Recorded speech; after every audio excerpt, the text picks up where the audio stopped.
بسم اللہ الرحمن الرحیم۔ السلام علیکم ورحمۃ اللہ وبرکاتہ۔ خیریت سے ہوں گے آپ لوگ، امید ہے۔ قارون حضرت موسیٰ علیہ السلام کے زمانے میں تھا۔ ان کی برادری سے ان کا چچا زاد بھائی تھا۔ قرآن پاک کے اندر اللہ تبارک و تعالیٰ نے سورہ قصص میں 8واں رکوع اسی کے اوپر پورا بیان فرمایا۔ اللہ نے اس کو اتنی دولت سے نوازا تھا کہ زور آور شخص لوگ، بہادر شخص لوگ اس کے خزانوں کی کنجیاں نہیں اٹھا پاتے تھے، اتنی کنجیاں تھیں۔ ایک روایت میں ہے کہ 70 اونٹوں پر اس کی خزانے کی کنجیاں چلتی تھیں۔ اب ظاہر ہے جب کنجیاں اتنی تھیں، چابیاں اتنی تھیں، تو خزانہ کتنا ہوگا اس کے پاس۔ تو حضرت موسیٰ علیہ السلام اس کے پاس جاتے اور اس کو نصیحتیں کرتے کہ دیکھو اترا مت اپنے مال پر، کیونکہ وہ جو تھا وہ تکبر کرتا تھا، اور لوگوں کے مقابلے میں اپنے آپ پر تکبر کرتا تھا مال کی کثرت کی وجہ سے۔ تو حضرت موسیٰ علیہ السلام اس کو نصیحت کرتے کہ دیکھو مال پر اترا مت، اللہ اترانے والوں کو پسند نہیں فرماتا۔ یہ تجھ کو اللہ نے جو مال دیا ہے اور وہ جس کو چاہتا ہے اسی کو دیتا ہے، تجھ کو دیا ہے تو دنیا میں بھی لوگوں کی جستجو کیا کر، اپنے مال کو خرچہ کیا کر اللہ کے راستے میں۔ اللہ سرکش والے لوگوں کو پسند نہیں فرماتا۔ جس طرح اللہ نے تجھ پر احسان کیا ہے تو بھی اس کے بندوں پر احسان کیا کر، یعنی مال خرچہ کیا کر۔ تو قارون جو تھا ان کی نصیحتوں کو سن کر جواب کیا دیتا کہ یہ میری اپنی ہنرمندی کی کمائی ہے، ہم نے اپنے حسن تدبیر سے اس مال کو جمع کیا ہے، اس میں کوئی غیبی مدد نہیں ہے اور اس میں کسی دوسرے کا حصہ ہو ہی نہیں سکتا۔ یہ سب چیزیں کہہ کر بات کو ٹالتا۔ تو اللہ تبارک تعالیٰ نے پھر آیت کے ذریعے سے فرمایا کہ قارون یہ نہیں جانتا کہ اس سے پہلے بھی کچھ قومیں آئیں، ہم نے ان کو بھی دنیا میں بہت ساری چیزوں سے نوازا، ان سے اس سے زیادہ عمریں دی تھی، اس سے زیادہ مال دیا تھا، اس سے زیادہ ان کے پاس باغات تھے، اور لیکن کیا وہ جانتا نہیں، کیا اس نے دیکھا نہیں کہ ہم نے اس سے پہلے تمام امتوں کو ہلاک و تباہ و برباد کر دیا، وہ دولت ان کے کام نہ آئی۔ اس طریقے سے طرح طرح کی باتیں، طرح طرح کی مثالیں دے کر اللہ تبارک تعالیٰ اپنے بندوں کو سمجھاتا تھا کہ سرکشی سے وہ دور ہو جائیں، اس کی راستے کی طرف لوٹ آئیں۔ نبیوں کو بھیجتا ہر دور میں۔ تو حضرت موسیٰ علیہ السلام بھی قارون کے پاس جاتے اور طرح طرح کی نصیحت کرتے، اس کو سمجھانے کی کوشش کرتے، جہنم کے عذاب کے حوالے سے اس کو ڈراتے۔ ایک مرتبہ قارون ایک مرتبہ اپنی آرام آسائش گاہ سے نکلا اپنی برادری والوں کے سامنے، تو اس کے کچھ لوگ تھے اس کی برادری کے جو مسلمان تھے، اور کہنے لگے کہ قارون واقعی میں بڑا خوش نصیب ہے، بڑا صاحب نصیب ہے، اس کے پاس بڑی دولت ہے، بڑا مال ہے۔ حرص کرنے لگے، طمع کرنے لگے۔ لالچ ہوتی ہے انسان کے اندر۔ اس لالچ کا مطلب یہ نہیں کہ وہ کافر تھے، لازم ہونا ہی، یہ کافر ہونا اس کے اوپر لازم نہیں ہے، کیونکہ آج کے بھی دور میں بہت سارے مسلمان ایسے ہیں جو کسی دولت مند کو دیکھ کر ان کے دل میں بھی لالچ آتا ہے، لیکن اس نے نہ حضرت موسیٰ علیہ السلام کی ایک بھی بات نہ مانی، تو اللہ تبارک تعالیٰ نے اس کے تمام خزانوں کے ساتھ اس کو زمین میں دھسا دیا، تمام خزانوں کا۔ اور اللہ تعالیٰ کے عذاب سے کون بچ سکتا ہے؟ کوئی نہیں بچ سکتا۔ اللہ تعالیٰ جب عذاب دینے پر آ جائیں تو کوئی نہیں بچا سکتا اللہ کے عذاب سے کسی کو، اور کوئی بچ بھی نہیں سکتا اللہ کے عذاب سے۔ تو جب لوگوں نے دیکھا، جو لوگ تمنا کر رہے تھے اس کے مال کی، تو لوگ پھر سے توبہ اللہ کرنے لگے، اللہ کی بارگاہ میں عرض کرنے لگے کہ نہیں، یہ دنیا اور دنیا میں جو مال ہے یہ کچھ بھی نہیں ہے اللہ اور اس کی قدرت کے آگے۔ بے شک وہی جس کو چاہے روزی دے اور وہی جس کو چاہے فقر دے، سب کچھ اسی کے ہاتھ میں ہے۔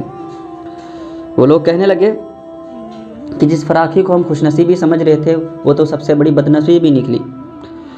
واقعی اللہ تعالیٰ کی مہربانی ہے ہم پر، بہت بڑی مہربانی ہے۔ اگر مہربانی نہ ہوتی تو ہم کو بھی اللہ تبارک تعالیٰ اس کے ساتھ زمین میں دھسا دیتا، کیونکہ ہم گنہگار تو ہم بھی ہیں۔ یہ وہ لوگ کہنے لگے جو پہلے لالچ کیا کرتے تھے، اس کی دولت کو دیکھ کر، اس کے مال کو دیکھ کر جو تمنا کرتے تھے دل میں، کاش میرے پاس بھی اتنا مال ہوتا، کاش میرے پاس بھی اتنی دولت ہوتی۔ وہ لوگ جب اس کے انجام کو انہوں نے دیکھا، قارون کے انجام کو دیکھا، تو ان کی بھی زبان سے یہ سب نکلا کہ یہ خوش نصیبی نہیں تھی، یہ تو سب سے بڑی بدنصیبی ہے۔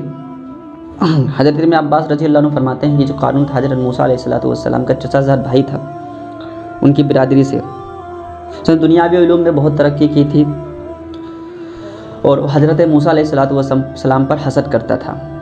حضرت موسیٰ علیہ السلام پر وہ حسد کرتا تھا. مال تھا بہت نا، تو بہت زیادہ حسد کرتا تھا. حضرت موسیٰ علیہ السلام نے فرمایا کہ اللہ جل شانہ نے مجھے یہ حکم دیا ہے کہ میں تم سے زکوٰۃ کو وصول کروں، کہ اللہ نے مجھے حکم دیا ہے کہ میں تم سے زکوٰۃ وصول کروں. تو اس نے زکوٰۃ دینے سے انکار کر دیا اور لوگوں سے کہنے لگا کہ موسیٰ علیہ السلام، اور وہ لوگوں سے کہنے لگا کہ موسیٰ اس نام سے تمہارے مال کو کھا جانا چاہتے ہیں، تمہارے مال کو لے لینا چاہتے ہیں. اس نے نماز کا حکم کیا، تم لوگوں نے برداشت کیا. اس نے اور احکام جاری کیے، تم نے لوگوں نے برداشت کیا. اب وہ تمہیں زکوٰۃ کا حکم دیتا ہے، اس کو بھی برداشت کرو. تو لوگوں نے کہا یہ ہم سے برداشت نہیں ہوگا. مال لوگوں کو بہت پیارا رہتا ہے نا، تو لوگوں نے کہا یہ ہم سے برداشت نہیں ہوتا. اب تم ہی اس کی کوئی ترکیب نکالو، اس کی کوئی ترکیب تم ہی ڈھونڈو جس سے موسیٰ سے چھٹکارا پایا جا سکے. یہ لوگوں نے آپس میں باتیں بنائیں. اس نے کہا میں نے سوچا ہے کہ کسی فاحشہ عورت کو اس بات پر راضی کیا جائے کہ موسیٰ علیہ السلام پر الزام لگا دے لوگوں کے سامنے. لوگوں نے میٹنگ بنائی، پلاننگ بنائی. ایک فاحشہ عورت کو بلایا، اس کو بڑی انعام و دولت سے نوازا اور اس بات پر اس کو اقرار کر لیا، اس بات پر اس کو راضی کر لیا کہ تم کو لوگوں کے سامنے حضرت موسیٰ پر الزام تراشی کرنا ہے، الزام لگانا ہے. تو قارون کہنے لگا کہ حضرت موسیٰ یہ تو تم لوگوں کو نصیحتیں کیا کرتے ہو، میں چاہتا ہوں کہ ساری برادری کے سامنے جو اللہ نے تم کو حکم دیے ہیں وہ ساری برادری کو سامنے سناؤ، ساری برادریوں کے سامنے، سارے لوگوں کے سامنے وہ نصیحتیں کرو. تو حضرت موسیٰ علیہ السلام راضی ہو گئے. تو اسی کام کے لیے دنیا میں بھیجے گئے ہیں، اسی کام کے لیے وہ آئے ہیں، نصیحت کرنے کے لیے، لوگوں کو اللہ کے راستے کی طرف بلانے کے لیے. وہ ان کی چالوں کو نہ سمجھ سکے اور وہ اس بات پر راضی ہو گئے. ٹھیک ہے. تو ایک جگہ سارے لوگوں کو جمع کیا گیا. تب حضرت موسیٰ علیہ السلام آئے اور انہوں نے نصیحتیں کرنا شروع کی کہ اللہ نے ہم کو بنایا ہے، اللہ کی طرف ہم رجوع ہو جائیں، اللہ کی اطاعت کریں اور اللہ نے جو مال دیا ہے ہم اس مال سے خرچہ کریں. اور بہت ساری باتیں بتائی اور اس کے ساتھ یہ بھی حکم دیا کہ جو شخص شادی شدہ ہو کر بھی زنا کرے اس کو سنسار کر دیا جائے. تو اب مجمع سے آواز آئی کہ اگر آپ نے زنا کیا ہو، تو موسیٰ علیہ السلام نے کہا کہ مجھے بھی سنسار کر دیا جائے اگر میں نے زنا کیا. تو لوگ کہنے لگے کہ آپ نے زنا کیا ہے. تو حضرت موسیٰ علیہ السلام نے تعجب سے فرمایا کہ میں نے؟ لوگوں نے کہا جی ہاں. اس نے فاحشہ عورت کو بلایا گیا. لوگوں نے اس عورت کو بلایا اور ان سے پوچھا کہ تو حضرت موسیٰ علیہ السلام کے متعلق کیا کہتی ہے. حضرت موسیٰ نے بھی اس کو قسم دے کر اس سے پوچھا. حضرت موسیٰ علیہ السلام نے اس سے قسم دے کر پوچھا کہ تو کیا کہتی ہے. تو عورت کہنے لگی کہ جب آپ نے قسم دے کر پوچھا ہے تو ان لوگوں نے مجھے انعام و دولت دے کر مجھے اس بات پر راضی کیا ہے کہ میں آپ پر الزام لگا سکوں. تو حضرت موسیٰ علیہ السلام فوراً سجدے میں گر گئے اور رونے لگے. اللہ جل شانہ کی طرف سے سجدے میں آواز آتی ہے، وہی آتی کہ تم رو کیوں رہے ہو، میں نے زمین کو تم پر مسلط کر دیا ہے کہ تم جو زمین کو حکم دو وہ زمین کرے گی. تو حضرت موسیٰ علیہ السلام فوراً سجدے سے اٹھاتے ہیں اور زمین کو حکم دیتے ہیں کہ اے زمین اللہ کے حکم سے ان تمام لوگوں کو اپنے اندر دھنسا لے. تو وہ ایڑیوں تک دھسے ہوئے تھے، بس چلانے لگے، رونے لگے، عاجزی کرنے لگے، گڑگڑانے لگے موسیٰ علیہ السلام سے. لیکن موسیٰ علیہ السلام نے پھر حکم دیا تو زمین نے ان کو کمر تک اپنے اندر کر لیا، دھس گئے، کمر تک دھس گئے. پھر وہ عاجزی کرنے لگے اور تیز سے گڑانے لگے، رونے لگے. تو حضرت موسیٰ علیہ السلام نے پھر حکم دیا تو ان کو گردن تک دھسا دیا.